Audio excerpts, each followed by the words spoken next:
Unscripted, Unbound. unconditional. Welcome to the Well Unfiltered. I'm Mindy, I'm Nicole, and we are the hosts of the Well Unfiltered podcast. where each episode you'll hear unscripted faith stories that will make you think. Unbound life lessons that will crack you up. I'm talking adjust your waistband laughter. But most of all, unconditional grace and love that will help you connect to God and to other women. Welcome to the Well. Unfiltered. Well, welcome to episode 1 of the Well Unfiltered. Mindy, I'm so excited to be here with you. I'm so excited to be here And with I you. wonder if you will still say that after I ask you this first question, which Okay, is, we'll see. before we dig into the well, you see what I did there with I that appreciate metaphor? your jokes, Okay. yes. I think it might be helpful just to share with everyone a little bit of who we are. And in Saint Brene Brown fashion, I know you're a patron saint. She is. What are a few words just to describe who you are? Yeah. Well, you know that this question for me as an Enneagram 2 makes me want to hide and I don't ever know how to answer that's it. how we should start the first episode, wanting to hide. Hiding. Yes, that's great. It's going to be a very real, vulnerable space here. I think for me, a few words that describe me would be, kind of a lover of food, but only good food. Mm-hmm. I'm very much a food snob. Also a coffee snob. I'm holding up my black coffee, which is what I drink. It isn't an oat milk latte with no real coffee? Okay. It's not, no, but it's okay. They always ask me at Starbucks, do you want anything in it? I'm like, no, thank you, though. Appreciate it. But also, wife to Zach, mom to Hazel and Reese, an Enneagram enthusiast, which I'm sure we'll talk about at some point in this space. Yes, definitely an Enneagram enthusiast. I think for me, I would start with probably the foundation of my being. This is going to be deep. This is going to be deep into the well, and that would be my relationship to Beyonce. Your patron saint. My really. patron saint, honestly. I mean, no offense to Solange, but I'm her real sister. I understand. And just, if you want to know who I am, just listen to her albums, because it's really my trajectory. It's my heart coming through. Art, absolutely. But I'm the opposite of you. I am clearly not a coffee enthusiast. I like primarily milk and a drop of coffee. I love good food, but also good unhealthy food. So I'm much more of a McDonald's French fry connoisseur kind of person. Mother of 3, wife. But also, I think what brings us together is that we are both pastors, and pastors who are drawn to people's story, drawn to God's story, and finding ways for people to see the connection between the two of those. And that's really what's brought us to the Well and to the Well Unfiltered. So I think with that, I wonder what unfiltered means to you and why this space was important for us to create together.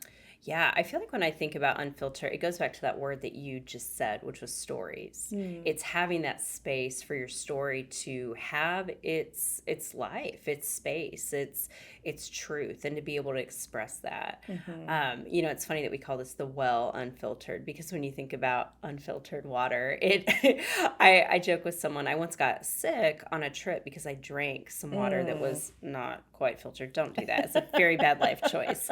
But what I think about when I think about unfiltered is that water, it just kind of shows up as is. And it is not really caring what it's going to do to your body. That is your business. It might be your travel companion's business as well. But it just is what it is. And so when I think about unfiltered, it's that space to just be exactly who you are and to know that that's okay. Yeah. I think of unfiltered in a similar way, but I particularly think of it in the church context, because you talk about showing up as exactly who we are. That's hard. And so often faith communities, Christians will sing about come as you are, but what we really mean is come as you are, but leave more like us. And unfiltered to me really means that you can be who you are with all of that hard stuff not filtered out. And I think that what we've learned as pastors is that people need those spaces. And those spaces can happen in pews, but those spaces can also happen in podcasts. Right. And so I'm excited about the ways that we will not require people to filter themselves in sharing who they are. And hopefully for those that are listening, that will give them permission to live an unfiltered faith and unfiltered life as well. So I'm excited about the ways we'll do this. And also just with unfiltered, I think when you try to make sure you remove the hard stuff, sometimes you also remove the beautiful things. You absolutely do. The funny things. Oh my gosh, some of the stories that we have discovered in our unfiltered conversations, I'm thinking if we took out all the curse words or all of the other things that make them so good. All of the awkward, all of the mistakes. Yeah, they wouldn't be worth telling. Right. And so I hope this is a space where we can hold all those things and still call it blessed. You know, I saw a quote on Instagram, of course, where I find Yes. all of my inspirational Where quotes. all real information should be shared. And I wish I remembered who it was by, but it said something about like that thing that you think makes you awkward, that you think makes you flawed. That's the thing that God sees and God just celebrates in you. And I just thought, yeah, we forget that. We forget that those parts of our stories, they're not a liability. They're not a detriment. They are really a gift of who God made us to be. Yeah. Well, and I think for many of those that may be listening, this is the Well Unfiltered, but it started as the Well. It did. And it was a Facebook group that we started with other women to share their stories. But I think what we're trying to do differently here is to also reach more women and to invite more women to be a part of those stories. And I think that this sounds super Christian and pastoral, but I'm going to do it. I'm here for it. I think that's what Jesus was always doing with women. And there's a unique place where Jesus met women, and it was often at the well in the midst of their work and showing up in those mundane, not special occasion places. So I also think of that when it comes to what unfiltered is, that it's a place where not only we can share our hard stuff, but it's also a place where God will meet us. Not this super unique special occasion God that only shows up there, but at the well, at the normal mundane places of our lives. But as we talk about that, Mindy, we can, acknowledge that there's this freedom, there's this joy in sharing our unfiltered selves, but it's really hard to be unfiltered. I know. It's funny, even as you were talking about it, like how God shows up and what these spaces looks like. It's like, well, that sounds like the best thing ever. That's what we all want. Right. But it feels like it's actually really hard to find. Yeah. So when you think about yourself, why is it so difficult for you, Enneagram 2, coffee snob, food lover, to be unfiltered? Yeah, I would say I'm going to subversively turn this into an Enneagram podcast, so just wait for it. But really, I mean, thinking about myself in that lens as an Enneagram 2, if you're not an Enneagram person, that's okay. But basically, that just means that, I am always looking at how I exist in relationship to others. So I'm always wondering, how is someone else going to react? How is who I am going to be received? I was even telling my therapist, because we'll also turn this into a therapy rah-rah podcast. It's unfiltered. It's unfiltered. All of the things. It's all of the things. But I was telling her the other day, I said, we recently had to put one of our cats down, and it was really sad. We'd had him for like a decade, just loved him to pieces. But I called my grandparents to tell them about it. And instead of feeling like, oh, I'm going to call and get support, my first thought was, how am I going to tell them this news and not make them feel sad? So I feel like that is my general wiring toward the world. And so it becomes really hard to be unfiltered when you're always thinking about, well, are they okay? Is everyone around me going to be fine? What can I do to help? Right. And so I have to shed some of that and just kind of stand in the truth of who God has made me to be. Yeah. What is that like for you? What's kind of the barrier for you to be unfiltered? I think that being a non-Enneagram enthusiast, There's what still time. what I do know about my personality, and you can correct me if I'm wrong, what I think is connected to the Enneagram 3 is this kind of performer achievement kind of wiring. And I think that's compounded in my kind of family history, child of someone who's immigrated from West Africa, who came to achieve and to support their family. And so what comes with that is expectation about how you will carry on this dream. And I think that can be an incredible force of momentum forward. But at the same time, it can also feel like momentum that pulls you out of dreaming for yourself. And so it was really hard for me even to go into ministry, because anyone who is a child of someone who's immigrated to the U.S., minister or pastor is not on the list of approved professions. It's doctor, lawyer, engineer, preferably doctor. Make sure you try doctor.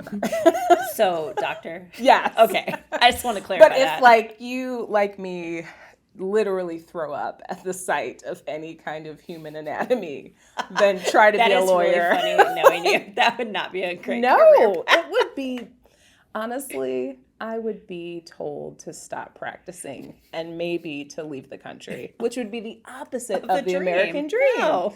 But I think that compounded with even the expectations of being an African American woman that found myself primarily in predominantly white spaces and representing not just myself, but feeling like I might represent the cultural experience that someone might have.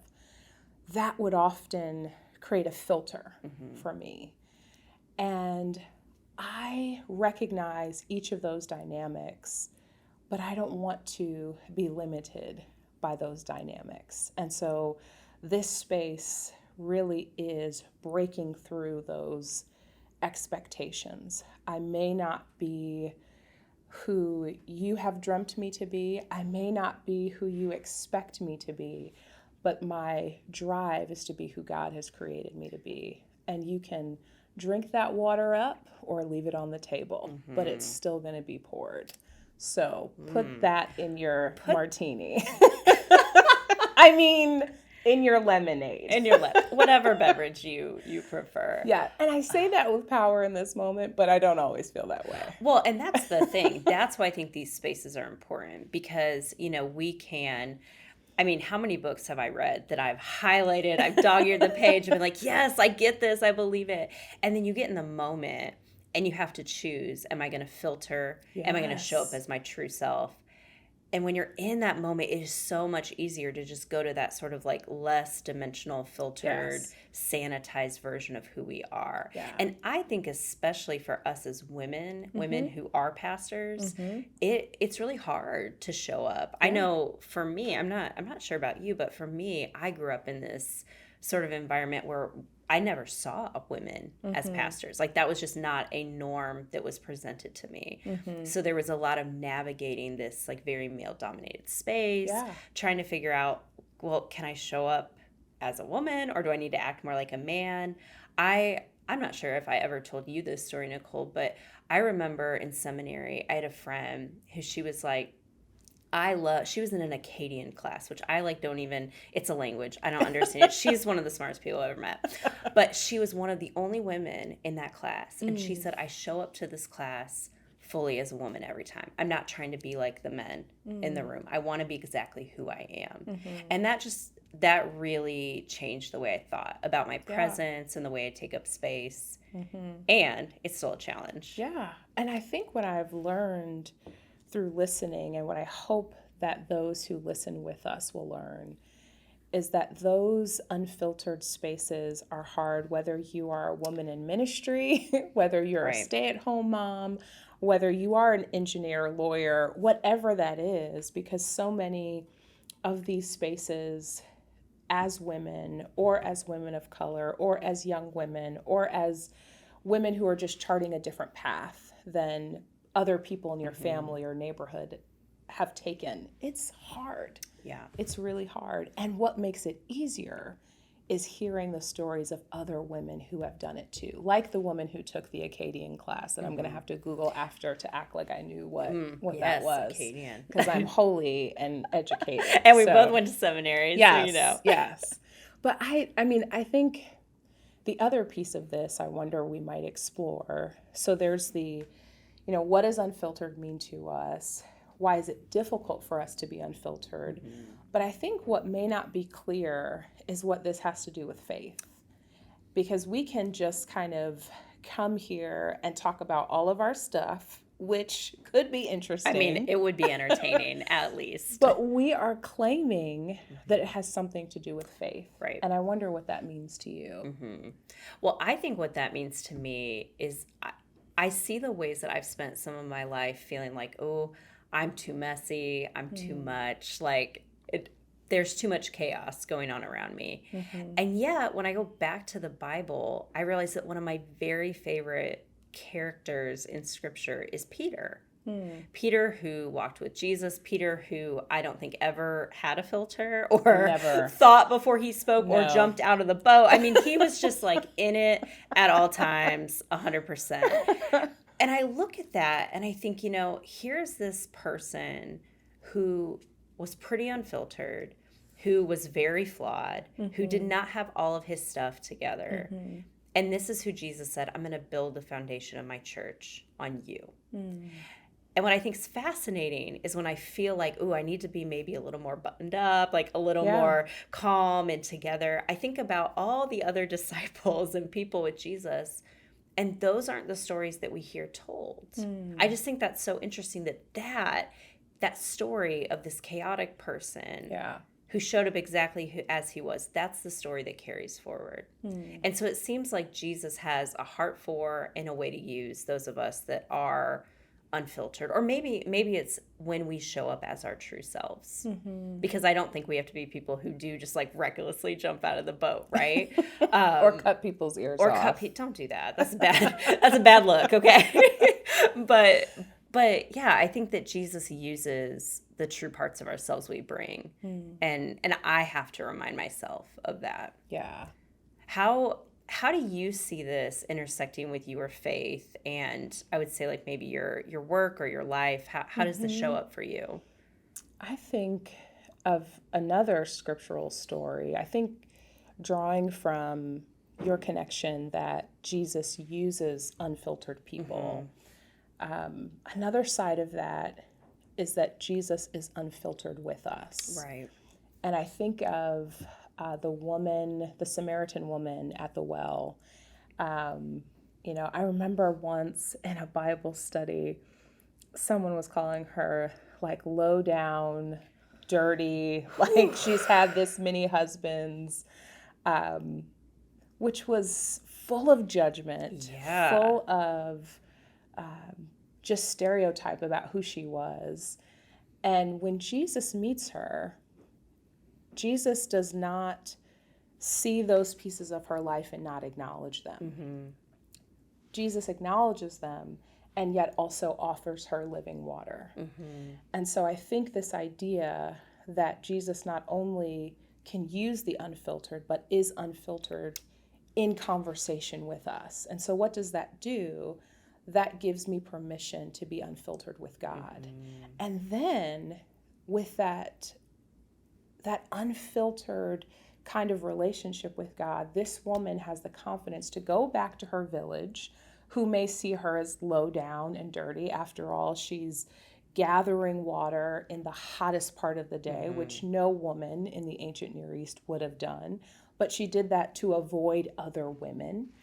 And she is the first person we see preaching the gospel and calling other people to faith in Christ.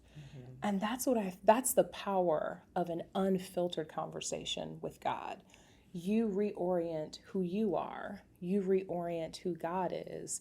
And it makes you want to share that unfiltered water with other people. And that's why this matters. This has a relationship to faith for me. I cannot think of a time where I've grown in my faith or I haven't watched someone else's growth where truth wasn't a part of it. I literally just cannot think of a single time where there wasn't raw truth offered and raw grace at the same time. And that's the key for me. Yeah. Because, like, when you tell that story about Jesus with the woman at the well, he is unfiltered, but he also is carrying grace right alongside of that truth. Yeah. Because there's that other story, not too far away, I don't think, in Scripture, where the church leaders have dragged this woman out who's been caught in adultery. There's so many layers to that story. Oh my gosh. It's so bizarre. But they found this woman. Another episode. We'll Yes. talk about it. They found this woman caught in adultery, and they're being pretty unfiltered, but there is no grace. Yeah. And so you just see the contrast of what it looks like to show up as your true self, as your honest self, right, and to hold space that not everyone is in that same space as you. Yeah. And I think that we sometimes mistake raw truth as a form of grace. And I've seen this in church especially. We used to call them in my church seasoned saints. There was a seasoned... I am called a seasoned saint someday. Seasoned saint in her late 80s, God bless her, who would just comment on everyone's life in this. And she wouldn't ever say anything that technically was untrue, but it was completely devoid of grace. So it's like that unfiltered water. Instead of filtering out everything that's still healthy and good, she just had the hard mineral deposits to offer you. And her way of coding that was, well, I just call it how I see it.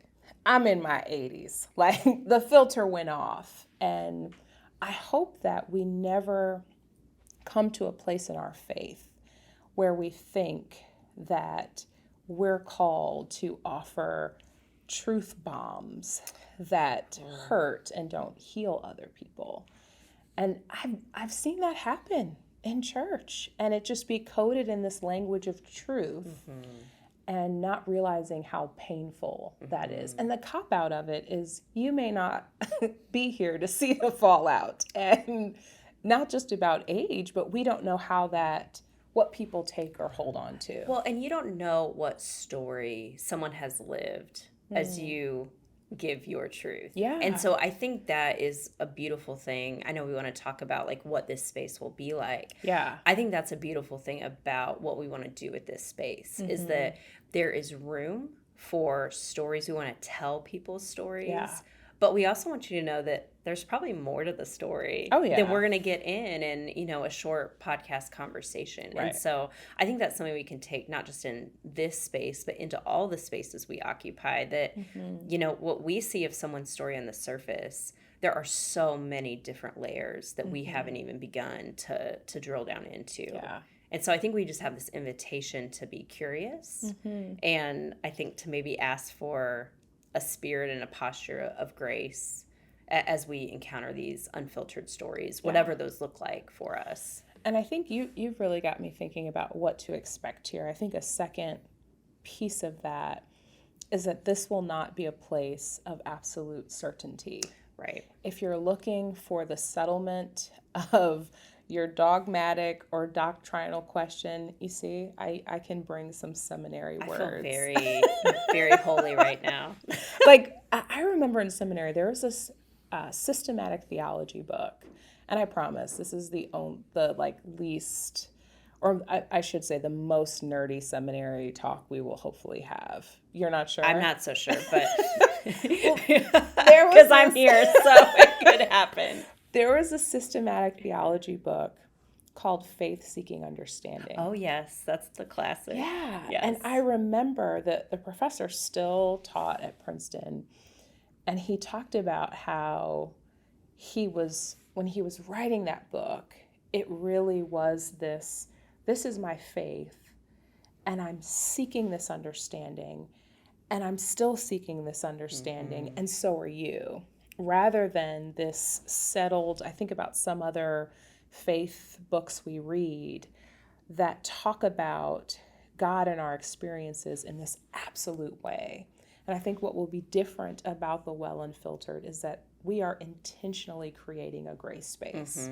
We want your stories that you're still trying to figure out, your stories that don't completely make sense totally, but what you're learning or experiencing about God right now. And we have no idea how that might connect with someone else's story, and we might gain understanding about who God is in a new and different way. And so that's just another hope that I have for this space, that it doesn't require you to know everything about God, or even to know everything about God within your own story.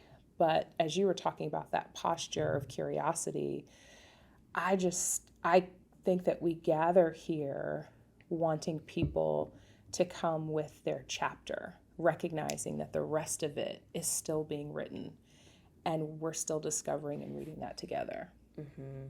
That sounded good. I should write All I that can down. think about is that Natasha Bedingfield song. Right What? now. What song is that? Unwritten. I'm not going to sing it. This will not be a musical podcast. Are you sure? You're welcome. Because You're welcome. I want to push you on that, but I'm trying to respect boundaries. Thank you Boundaries for are a part of. respecting my Okay. story and my space. I'll respect your space. Well, what else do you hope for this space? Well, I hope that... And I actually hope that I can find headphones that fit, by the way, just so you know. I love your headphones. Thank you. I think you look great. Well, I think joy is part of it too. You know, this is something that we talked about, that we want to create a space where we can laugh. I mean, maybe we can sing. It could happen. We'll TBA on that singing. But, you know, just places where we can both tell stories that are hard and heartfelt. Yeah. But also, where is the joy and the growth and the goodness and just like the light in the middle of that? Because I think that is like the beauty of our life of faith, is that our stories never end at that hard thing. God is always working goodness and redemption into that. And so I look forward to seeing the ways that we can show that. Show those pieces through the stories we tell, the stories that we get to hear from our guests, our friends. This is reminding me of, so one thing that listeners should know is, while we currently serve in the United Methodist Church, we have some interesting church backgrounds. We do have some interesting church and backgrounds. As I'm listening to you, I once was in a revival outside with no air conditioning. That sounds where hot. The preacher just closed with "All things work together" for like the last 20 minutes. And it was awesome because it really is that. I know that there are some really terrible things. This was after a hurricane had hit the area where we were living. And the reminder that all things were working together for good, that there was joy in the midst of literal despair. And I think that we do experience that in our lives today. There are hurricanes we can see, and there are ones that we can't see, that are just wreaking havoc on our faith, on our relationships. And this could be this place where we acknowledge that, but also find joy. I think it's funny you're bringing up like the hurricane thing, because part of the whole reason I even went into ministry, even became a pastor, was because of work I did in New Orleans after Katrina. So, I mean, this is a vintage story at this point.